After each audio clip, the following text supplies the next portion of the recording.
Hey, Dave Goulas here, live at Manifest, and I bumped into my old friend, Maria Hi. Cardenas. How are you? I'm fantastic. How are you? Good. Enjoying the conference so far.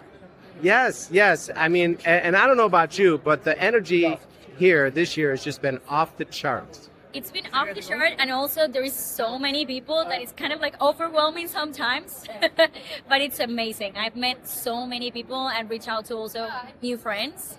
So no, I feel amazing. It's great.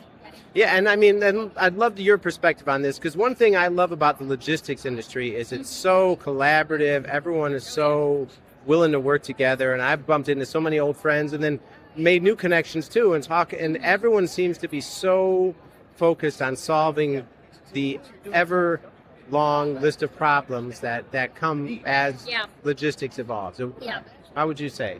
Same? I totally agree. So we're not necessarily looking for clients. We're looking for partners, people that want to like identify pain points directly and tie that to ROI, So that's kind of like our approach. And we've been just like having great conversations with brokers, carriers. They've been doing a lot of like data entry, manual work, or invoicing, processing that takes like too much of their time.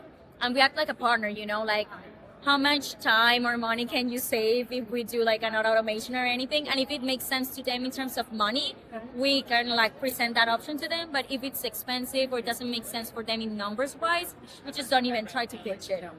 Also, we've had partnerships, like new partnerships with other AI products that are already out there. They already built something great. So why don't we just check it together and we build something like even greater in terms of like workflows? So new partners are coming too. So it's been amazing, and you just literally said exactly what I wanted to say. It's about partnerships. And I love that perspective too, because as I'm on the floor, right, I bumped into some people, and I talk a lot about this on LinkedIn in terms of sales and sales malpractice and the right way to do sales. And so many people I see do what you do. If it's not a fit, cool. No reason to pitch. Some people still insist on just trying to sell you something that's not a fit. But for the most part, people have been very cool about, hey, if it doesn't work, no problem.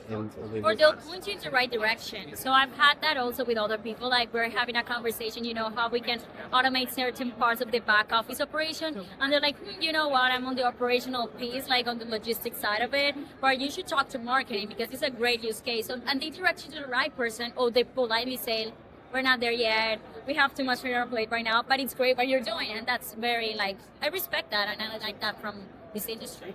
Yeah, absolutely. All right, so now when you're talking about the workflow automation, that's the work you would do with Celerik Labs, correct? Yes, that's right. So we do workflow automation for basically any type of company that they want to, I don't know if you feel the same way, but sometimes we do the same work over and over again, and it's a very sensitive work in terms we get typos or we get mistakes, and you feel like sometimes you could be doing something more valuable. So we analyze case by case, and we do some a first layer of consultancy, which sit down with different teams and explore hey, what's keeping you up night? What's taking too much of your time? We analyze if it's automated and if it could be automated in 2 weeks or less.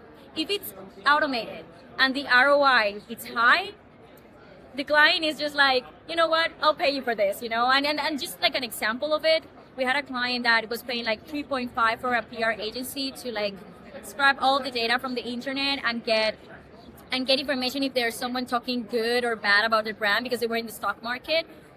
We automated that, and now when it took them 2 weeks to get news of someone, now it's immediate, they get it in seconds in their email, and AI classifies the sentiment even of the news, if it's neutral, positive, or negative.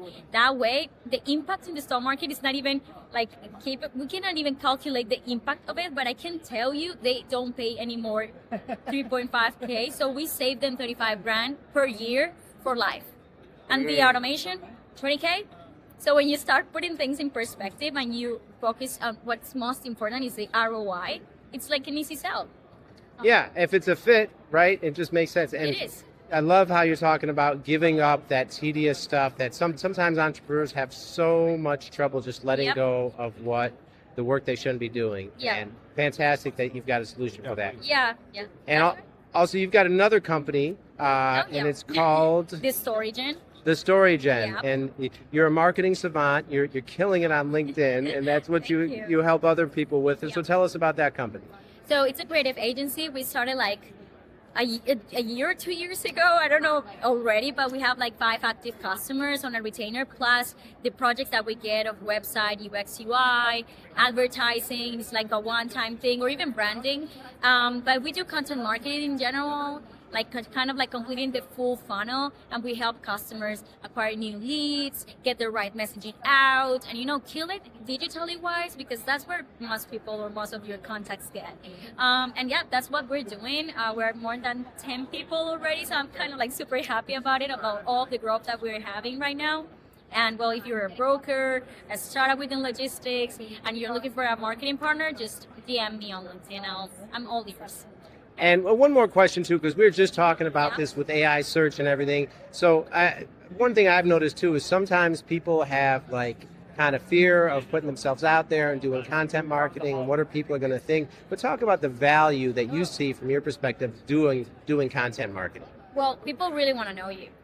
And they want to understand like how are you fixing their lives, or kind of like solving a real problem. So when it comes down to marketing, sometimes, and I've talked this with founders all the time, or people like that are within like the company and operations, they have a great product, they have a great service, they have a value prop like really clear in their head, but when it comes out, it's not very clear for the other one listening. So kind of like the marketing layer adds to exploring and maybe expanding a little bit more, like what are you truly solving and how you're different, and making it so easy for people to understand and skip it fast and say like, hey, I want to work with this person because they talk my language, they understand what it's my struggle.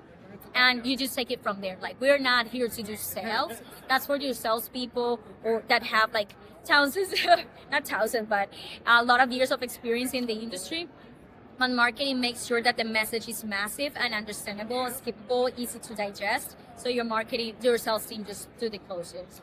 Love it.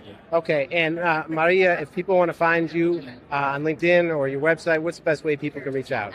So for the tech piece of workflow automation, please go to celerik.com. That's Celerik.com. For the marketing, it's thestorygen.com, like story generators. Thestorygen.com. That's our website. You can drop a form there, or you can find me on LinkedIn as Maria Cardenas Ramos. All right. So good seeing you again. Good Be to well. see you too. All right.